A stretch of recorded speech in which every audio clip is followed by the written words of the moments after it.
everyone, welcome back to my channel. This is Vinita Bishnoi. So let's start with a new topic of this chapter, human reproduction, that is female reproductive system. Actually, जो भी मैं topic आपको पढ़ा रही हूँ, मैंने एक चीज बहुत ध्यान में रखा है कि मैं आपके टेक्स्ट बुक का भी कंटेंट लूं, प्लस मैं आपको नीट का कंटेंट भी कवर करा सकूं इतने छोटे से ड्यूरेशन में. सो होप आपकी जो भी रिक्वायरमेंट है नीट से रिलेटेड वो पूरी हो जाएगी. आपको जो भी कंटेंट चाहिए that you will get through this. So one thing, whenever you are preparing for NEET, आपको एक चीज बहुत ध्यान में रखनी होती कि आप हर चीज को नोट डाउन करें, उनकी अच्छे से नोट प्रिपरेशन करें, सो दैट आपको आज तो काम आ रहा है, कुछ टाइम के बाद भी वो काम आता ही है. So keep doing it. So let's start. Ovary, क्योंकि इससे पहले मैं आपको ऑलरेडी पढ़ा चुकी हूं about the fallopian tube, uterus, vagina, everything I have taught. Now in detail we are going to talk about ovary.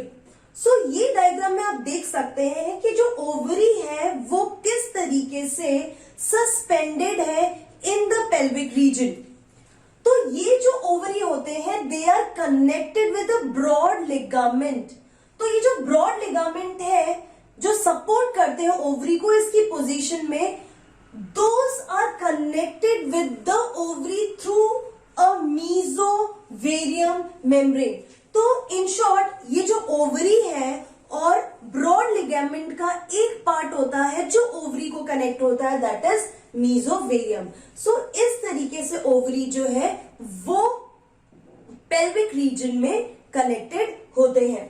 So ovary is the primary sex organ. Why it is primary sex organ? Because it is going to, या फिर मैं directly लिखती हूं, it helps in oogenesis, मतलब formation of ova plus secretion of hormone. So ये hormone भी secrete करते हैं. Then it is a paired gland which is present in the pelvic cavity. Each ovary is supported by a broad ligament through mesovarium. It is almond shaped. Ovary almond shaped होता है. 3.5 centimeter long, 2 centimeter wide and 1 centimeter thick होता है. Now अगर हम ovary की anatomical structure की बात करें, अभी तक आपको पता चल गया पोजीशन कहां पे होता है, कैसे अटैच होता है. अब हम बात करेंगे ओवरीज के इंटरनल स्ट्रक्चर के बारे में. सो जो ओवरी है, let me draw this. This is the ovary. Ovary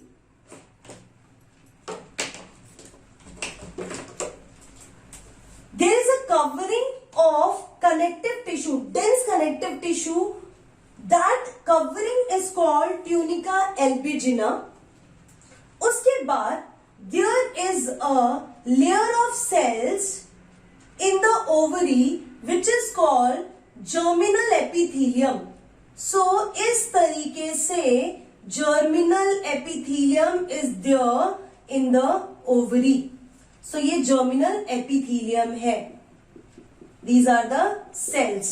And germinal epithelium जो होते हैं वो oocyte बनाने में help करते हैं in the embryonic condition. So first part, anatomically ovary is divided into two parts. The outer layer is called germinal epithelium, जो मैंने अभी ड्रॉ किया. germinal epithelium outermost है. ये स्क्वैमस और क्यूबॉइडल सेल से बना है and it forms the oogonia in the foetus. जब भी जो बेबी होता है वो फीमेल वुम में होता है, that time this germinal epithelium helps in formation of oogonia. Then comes the second part. This part is the stroma portion.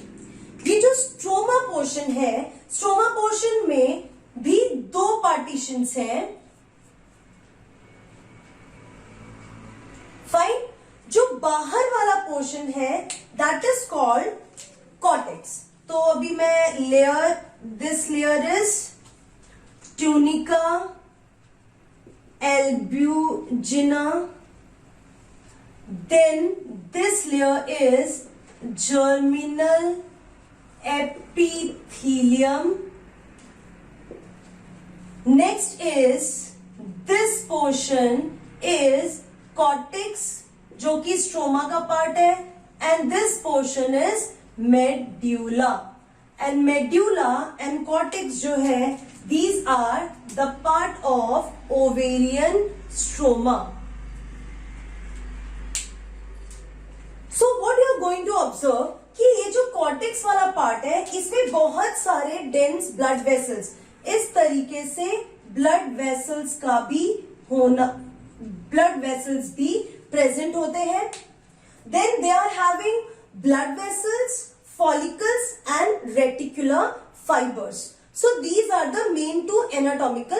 So आगे हम बात करते हैं. मैं ऑलरेडी आपको बता चुकी हूं ओवरी की आउटर मोस्ट लेयर को ट्यूनिका एल्पिजिना कहते हैं. फिर आता है लेयर ऑफ जर्मिनल सेल्स जो कि oocyte बनाते हैं, और उसके बाद वाला जो रीजन होता है उसको ओवेरियन स्ट्रोमा कहते हैं.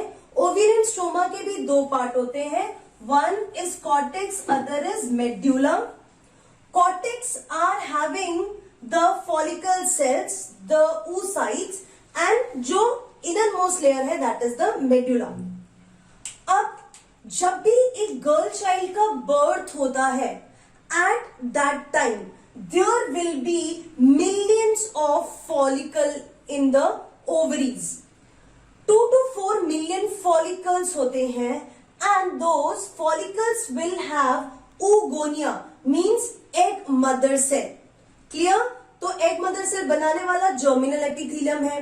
तो जैसे ही गर्ल चाइल्ड का बर्थ होता है, the cortex will have such kind of accumulation of cells, right? इस तरीके से cells का accumulation होगा और ये fixed होता है at the birth.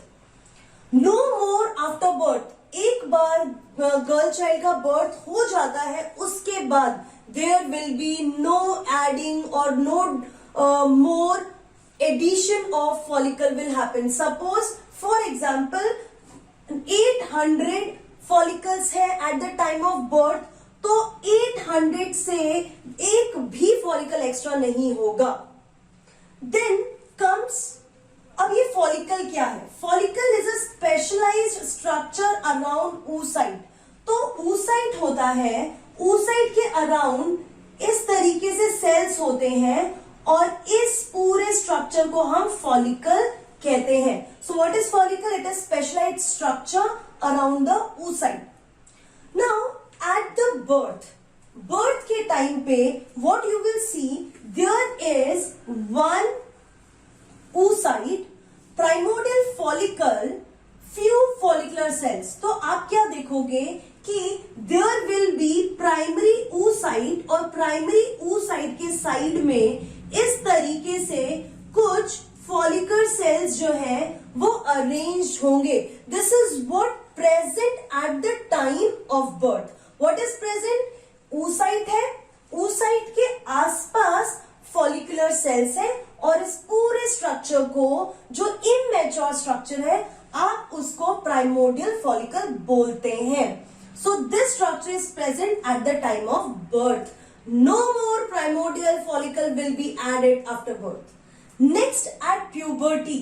So puberty और बर्थ के बीच वाली जगह में there will be no changes happening in the ovary, क्योंकि उस समय सेक्स हार्मोन्स नहीं रिलीज हो रहे होते हैं, तो उस समय ट्रिगर नहीं आता है मैच्योरेशन ऑफ दीज प्राइमोर्डियल. तो वैसे का वैसा ही follicles will be there in the ovary, there will be no change. But जैसे ही प्यूबर्टी आती है, oogenesis resume. तो ये जो रेज्यूम मतलब ये जो होल्ड पे था development of these oocytes, development of the follicle वो होल्ड पे था, वो रुक गया था. ठीक है, जैसे ही प्यूबर्टी आती है, जैसे ही सेक्स हार्मोन्स रिलीज होते हैं, दैट टाइम जो oogenesis वाला प्रोसेस है, एग बनने वाला प्रोसेस है, वो स्टार्ट हो जाता है. प्राइमोर्डियल फॉलिकल्स जो है, ये जो प्राइमोर्डियल फॉलिकल है वो एनलार्ज हो जाएगा. एनलार्ज का सिंपल मतलब होता है एडिशन ऑफ मोर सेल्स. इस तरीके से साइज इंक्रीज होगा, number of cells will also increase. तो अब जो सेल आप ऐड कर रहे हो प्राइमोर्डियल फॉलिकल में, दो cells will be granulosa cells. तो यहां पे जो एडिशन हो रहा है ये ग्रैन्युलोसा सेल्स का एडिशन है। Now you will call this structure as primary follicle. Remember this, what is primary follicle? It is the growth addition of granulosa cell on the primordial follicle is called primary follicle, और ये कब हो रहा है? At the time of puberty. Then these granulosa cells will secrete a chemical that is acellular chemicals which is called zona pellucida. तो जो oocyte है, oocyte के आजू बाजू, प्राइमरी oocyte के आजू बाजू एक लेयर आ जाएगा जिसको जोना पेल्यूसिडा बोला जाता है। So this is what happening at the time of puberty. जैसे ही ऑनसेट होता है प्यूबर्टी का, there will be changes in the follicles. अब जो फॉलिकल है, you will see that follicle is maturing. Follicles में और सेल्स ऐड हो रहे हैं। प्राइमोर्डियल फॉलिकल से प्राइमरी फॉलिकल बना, अब प्राइमरी फॉलिकल से सेकेंडरी फॉलिकल बनेगा। सो व्हाट हैपेंस हियर, मैं एक डायग्राम बनाती हूं जिसमें जो सेकेंडरी फॉलिकल है that matures into tertiary follicle and then Graafian follicle. So you can see here Graafian follicle is there. अब ग्राफियन फॉलिकल का स्ट्रक्चर कैसा होगा? This is the oocyte। oocyte के चारों तरफ there will be a layer of zona pellucida. Zona pellucida के भी ऊपर एक और लेयर आ जाएगी, that layer is corona radiata. This layer is corona radiata.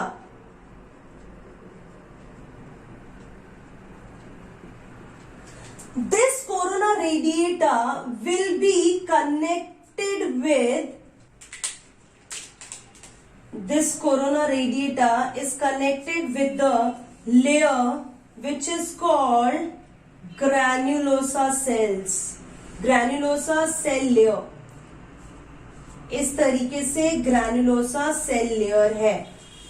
Granulosa cell layer के ऊपर दो और लेयर बनती है। इट इज थेका इंटरना, ठीक है, this layer is theca interna and one more layer is there which is called theca externa. ये जो लेयर है this is the theca externa. तो फटाफट लेबल करते हैं। Outermost layer is theca externa, जो फाइब्रस लेयर है। फिर जो सेकेंड ब्लैक कलर का मैंने ड्रॉ किया है दैट इज थेका इंटरना, ये ग्रैन्युलर लेयर है। फिर जो ब्लू कलर के सेल्स जैसे ड्रॉ किए हैं मैंने, that is the granulosa layer. फिर ये जो कैविटी है which is fluid filled cavity is called antrum. Antrum is fluid filled. अब ये फ्लूइड फिल्ड कैविटी में, फ्लूइड फिल्ड कैविटी, ये फ्लूइड जो है वो ग्रैन्युलोसा सेल्स रिलीज करते हैं। Then you will see, then this layer, blue one is corona radiata. Then जो red वाला है that is zona pellucida and you can see this one is oocyte, और इस oocyte को हम बोलेंगे secondary oocyte. Clear with this? This is the structure. ये जो स्ट्रक्चर मैंने ड्रॉ किया है this is of mature follicle which is called Graafian follicle. So Graafian follicle is a follicle which is doing ovulation. Fine, तो अभी मैं वो draw कर रही हूं। This is the ovule,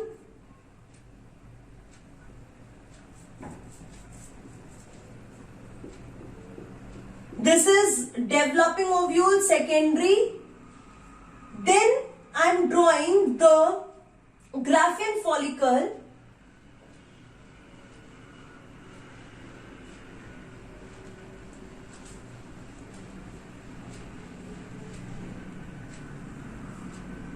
This is the Graafian follicle which is ready for ovulation. और उसके आजू बाजू लेयर्स हैं ये सेल्स के। अब जो Graafian follicle है, that Graafian follicle will merge to the membrane and this Graafian follicle will release the ovule outside. This is ovule. Fine, this is ovule.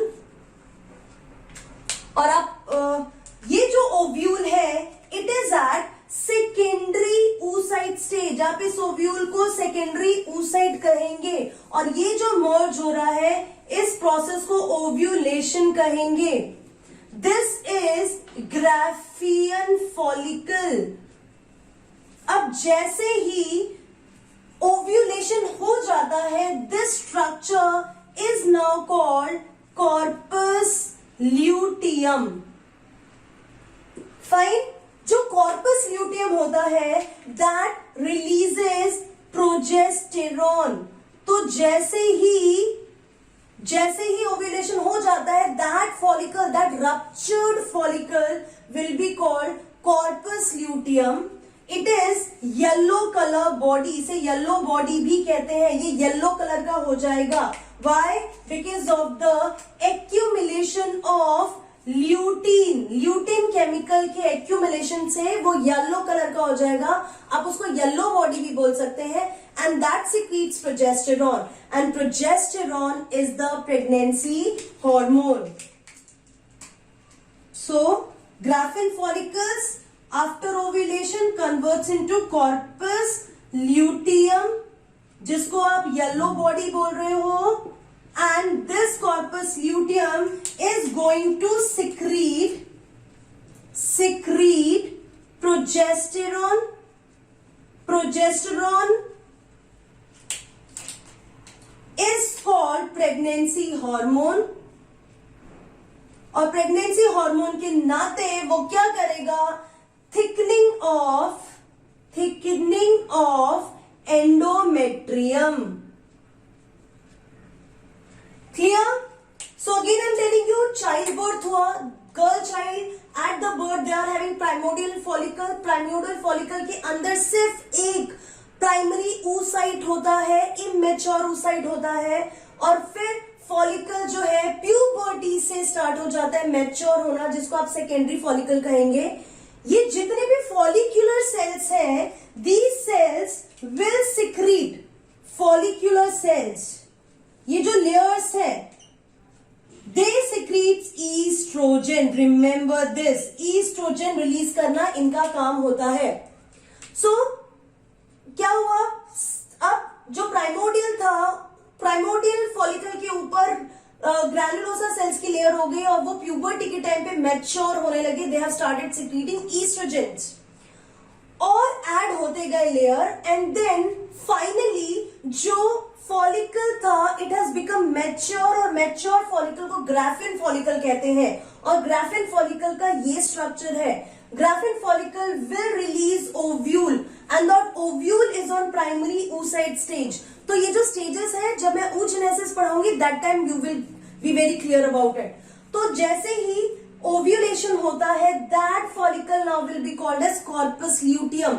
तो जब तक वो फॉलिकल फीमेल बॉडी में है, जब तक वो सेकेंडरी oocyte फीमेल बॉडी में है, तब तक कॉर्पस ल्यूटियम जो है वो प्रोजेस्टेरॉन रिलीज करता रहेगा।